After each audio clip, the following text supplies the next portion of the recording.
Assalamualaikum warahmatullahi wabarakatuh. Ananda, Tulab, dan Tolibat kelas 7 yang insya Allah dirahmati Allah SWT.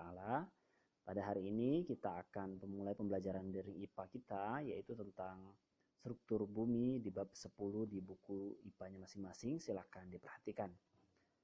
Nah sekalian, pada bab ini kita akan mempelajari 3 hal, yaitu tentang litosfer, hidrosfer, dan atmosfer. Litosfer secara khusus dia akan membahas beberapa hal, yaitu bentuk muka daratan, kerak bumi, serta gejala alam yang terjadi yaitu gempa bumi dan tsunami. Sedangkan hidrosfer adalah pembahasan secara khusus tentang bentuk dasar laut. Ya, dan masih membahas juga tentang gejala alam yang terjadi di dasar laut yaitu gempa bumi dan tsunami. Sedangkan atmosfer Anda semua adalah pembahasan tentang cuaca yang ada di sekitar kita. Anda sekalian, 3 hal ini adalah hal yang dibahas di dalam struktur bumi. Mulai dari bagian litosfer, hidrosfer, dan atmosfer yang harus Anda semua pahami bersama. Pertama adalah kita pembahasan tentang litosfer. Litosfer adalah lapisan terluar bumi. Kita hidup dan tinggal pada lapisan ini. Anda sekalian, unsur yang terpenting dalam bentang alam dari litosfer ini adalah pertama kemiringan medan. Kedudukan lereng membentuk sudut dengan bidang datar. Sedangkan ketinggian puncak adalah bagian dari tertinggi dari gunung, itu disebut puncak. Sedangkan terendah disebut dengan kaki gunung. Ketinggian gunung itu diukur melalui permukaan laut atau dari atas permukaan laut, atau kita sering kenal dengan MDPL. Sedangkan muka daratan adalah menggambarkan suatu keadaan suatu bentang alam di litosfer. Bentuk permukaan daratan, ya.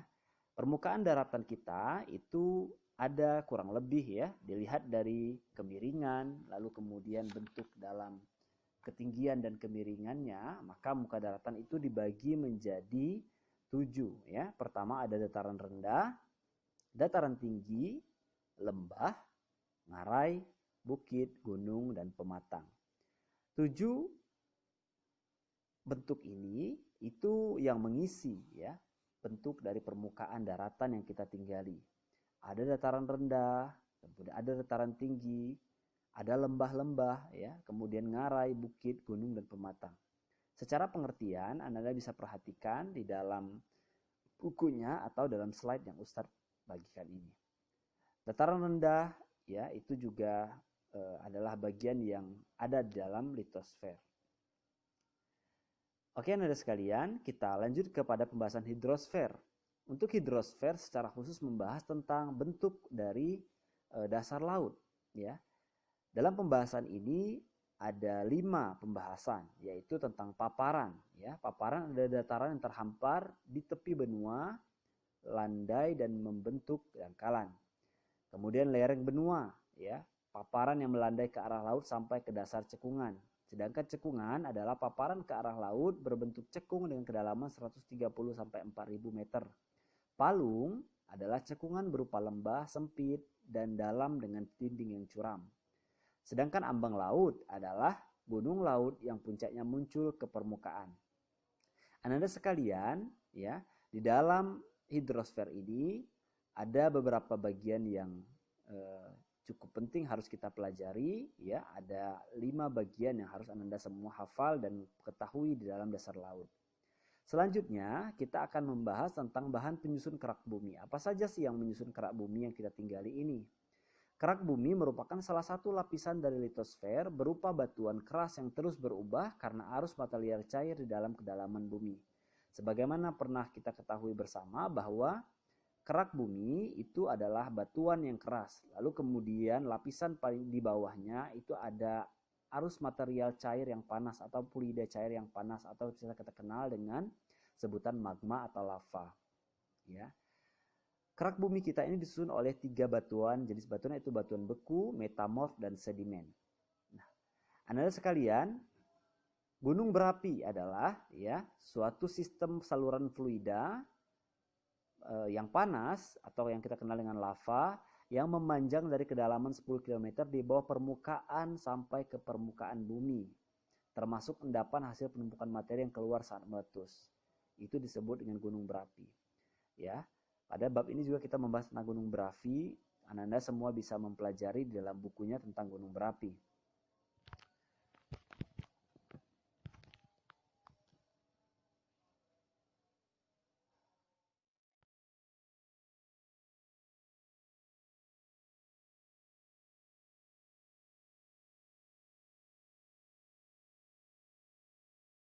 Di Indonesia, nah sekalian, gunung berapi dibagi menjadi 4 bagian atau 4 jenis, diklasifikasikan berdasarkan catatan sejarah erupsi, sumber erupsi, lalu kuat letusan dan tinggi tiang asapnya.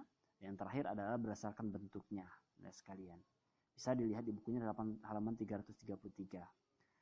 Adapun bahaya ya dari letusan gunung berapi adalah pertama bahaya langsung, dari aliran lava, aliran piroklastik ya atau awan panas ya dan lain-lain. Bahaya tidak langsung misalkan lahar hujan, banjir bandang dan longsor vulkanik. Sedangkan tingkat isyarat gunung berapi di Indonesia dari tingkat normal sampai ke tingkat awas ya. Normal itu artinya tidak ada aktivitas vulkanis yang perlu dikhawatirkan, lalu waspada ada aktivitas vulkanis tetapi belum terlalu berbahaya.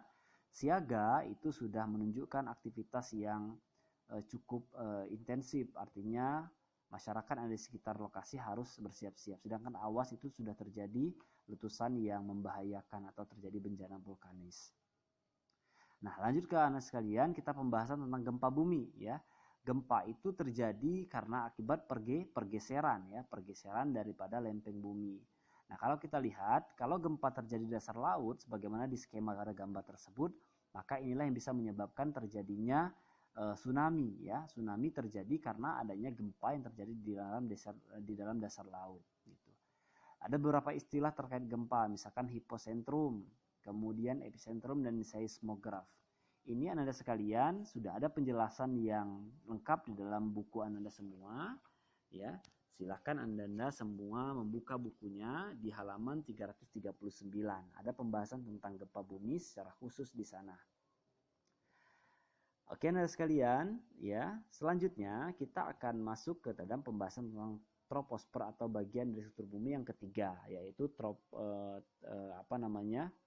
atmosfer ya. Atmosfer itu ya secara khusus membahas tentang cuaca, di mana cuaca ini adalah bagian yang terjadi pada lapisan atmosfer kita, yaitu di lapisan troposfer atau lapisan yang paling bawah, yang paling dekat dengan permukaan bumi. Kita ketahui bahwa atmosfer kita itu ada 4 lapisan ya. Ada troposfer, inilah yang menjadi tempat terjadinya proses cuaca yang menentukan cuaca di sekitar kita. Unsur-unsur cuaca itu ada suhu udara, tekanan udara, kelembaban udara, ya, arah dan kecepatan angin, awan, dan curah hujan. Anda semua bisa membacanya lebih detail dalam bukunya. Sedangkan terakhir yaitu macam-macam awan Anda sekalian, ya. Itu ada beberapa jenis awan yang ada di sekitar kita, ya.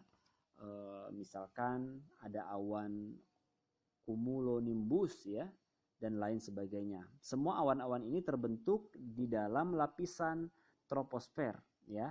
Dan inilah yang juga menentukan tingkat cuaca di dalam cuaca di sekitar kita ya. Ketika awan ini terbentuk, maka itu juga yang menentukan curah hujan, lalu kemudian suhu ya, suhu udara, termasuk juga arah angin itu terjadi di dalam bagian yang